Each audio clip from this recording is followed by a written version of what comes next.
Assalamualaikum warahmatullahi wabarakatuh. Sahabat cerdas, sebelum kita mulai pembelajaran kita, jangan lupa untuk berdoa terlebih dahulu. Sekarang, coba kalian amati gambar ilustrasi berikut ini. Gambar ilustrasi tersebut menunjukkan Pak Bejo yang meskipun sudah tua, namun masih kuat untuk mencangkul.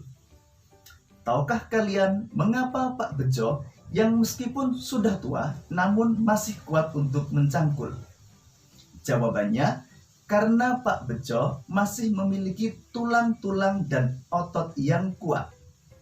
Jadi, tulang dan otot memiliki peranan penting dalam setiap gerak manusia. Pada pembelajaran sebelumnya, kita telah belajar mengenal lebih jauh tentang tulang sebagai alat gerak pasif manusia. Dan pada kesempatan kali ini, kita akan belajar lebih jauh untuk mengenal otot sebagai alat gerak aktif manusia. Tahukah kalian apa itu otot?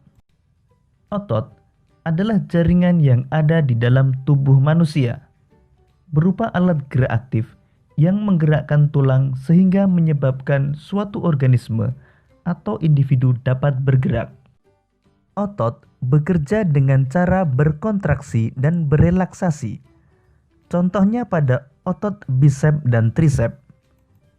Ketika lengan bawah diangkat ke atas, otot trisep berelaksasi, sedangkan otot bisep berkontraksi.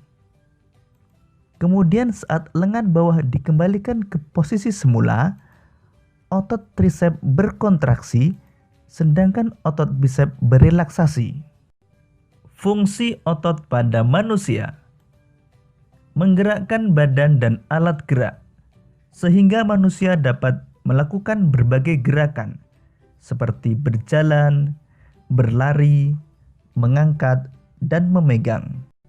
Menggerakkan organ tubuh bagian dalam, seperti pada bagian usus, saluran peredaran darah, dan pada saluran kemih. Menggerakkan jantung sehingga dapat memompa darah ke seluruh tubuh. Macam-macam otot manusia. Otot manusia terdiri dari 3 macam, yaitu otot polos, otot lurik, dan otot jantung. Otot polos adalah otot yang bekerja tanpa kesadaran kita, yang dipengaruhi oleh sistem saraf tak sadar atau saraf otonom. Otot polos dibentuk oleh sel-sel yang berbentuk gelondong, di mana kedua ujungnya runcing dan mempunyai satu inti sel. Ciri-ciri otot polos antara lain: waktu kontraksi antara 3 sampai 180 detik. Bentuk dari otot polos adalah gelondong, terletak pada organ dalam seperti usus, saluran peredaran darah, dan saluran kemih. Pergerakannya lambat dan mudah lelah, dipengaruhi oleh saraf otonom, tidak diperintah oleh otak, atau bekerja secara otomatis. Otot lurik. Otot lurik adalah otot yang menempel pada rangka tubuh manusia yang digunakan dalam pergerakan. Otot lurik adalah otot yang bekerja di bawah kesadaran. Otot lurik juga dinamakan otot rangka, karena otot lurik menempel pada rangka. Dinamakan otot lurik karena adanya sisi gelap dan terang yang berselang-seling. Ciri-ciri otot lurik antara lain: bentuk silindris dengan garis gelap terang, melekat pada rangka, bekerja secara sadar dengan perintah otak, pergerakannya cepat dan mudah lelah, mempunyai pigmen mioglobin, bentuk yang panjang dan memiliki banyak inti sel atau multisel. Otot jantung. Otot jantung adalah otot yang bekerja secara terus-menerus tanpa istirahat atau berhenti. Otot jantung berfungsi dalam memompa darah ke seluruh tubuh. Otot jantung bekerja di bawah kesadaran manusia. Syaraf yang memengaruhi otot jantung adalah saraf simpatik dan saraf parasimpatik. Ciri-ciri otot jantung antara lain, otot jantung berbentuk silindris, memiliki percabangan, terletak pada jantung, memiliki satu inti sel yang berada di tengah, bekerja tanpa kesadaran manusia, bekerja terus-menerus dan tidak membutuhkan istirahat.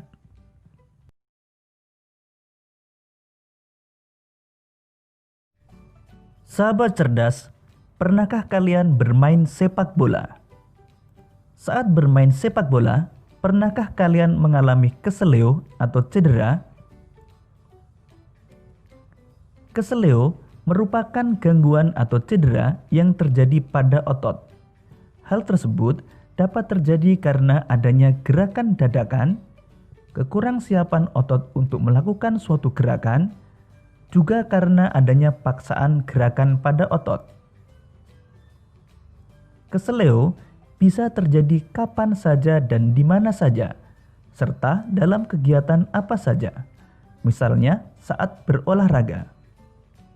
Salah satu jenis olahraga yang rentan terjadi keseleo atau cedera otot adalah sepak bola. Karena dalam sepak bola, kerja otot sangat diforsir. Tubuh harus bergerak dan berlari dalam waktu yang lama. Oleh karena itu, untuk memperkecil kemungkinan terjadinya cedera, sebelum melakukan permainan sepak bola dan olahraga lainnya, harus menguasai teknik-tekniknya terlebih dahulu. Selain itu, kita harus melakukan pemanasan agar tulang dan otot-otot kita dalam keadaan siap. Sekarang, mari kita mempelajari gerakan-gerakan apa saja yang dapat kita lakukan untuk pemanasan.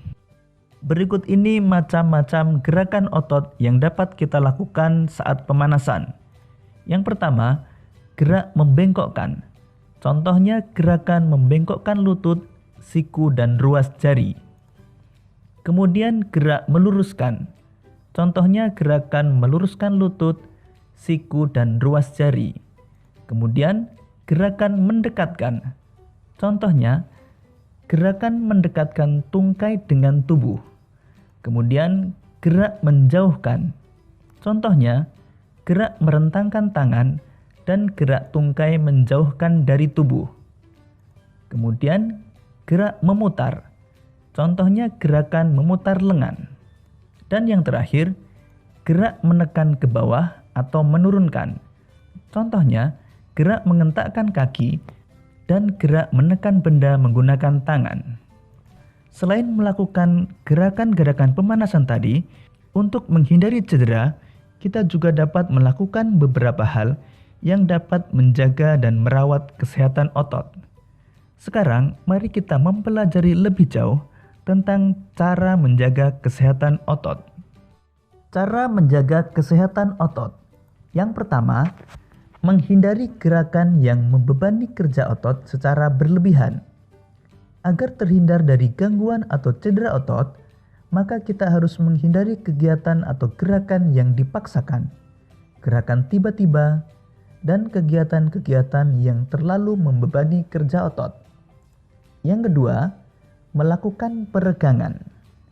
Lakukan beberapa gerakan peregangan sebelum dan sesudah melakukan aktivitas tertentu yang memanfaatkan kerja otot dalam jangka waktu yang lama, seperti berolahraga, berjalan jauh, atau berlari. Dan yang ketiga, melakukan latihan rutin. Latihan rutin yang dapat kita lakukan misalnya jogging, bersepeda, atau latihan kebugaran di pusat kebugaran. Kemudian yang keempat, memenuhi kebutuhan cairan tubuh. Kebutuhan cairan setiap orang berbeda-beda. Sedikitnya mengonsumsi 6 gelas air sehari agar dapat menjaga kesehatan tubuh. Dan yang kelima, mengonsumsi makanan yang bergizi dan bermanfaat bagi otot. Banyak jenis makanan yang mengandung gizi yang baik bagi otot, khususnya untuk pembentukan otot. Misalnya, putih telur, susu, ikan tuna, sayur brokoli, daging sapi, minyak ikan, keju, dan lain sebagainya. Dan yang keenam, meringankan nyeri otot. Gunakan krim khusus otot untuk menimbulkan rasa hangat sehingga otot yang kram menjadi lebih rileks. Demikian tadi sahabat cerdas penjelasan tentang otot manusia. Bagaimana? Sudah paham? Oke sahabat cerdas, cukup sekian untuk pembelajaran kali ini. Sampai jumpa pada pembelajaran berikutnya. Tetap semangat dan selamat belajar.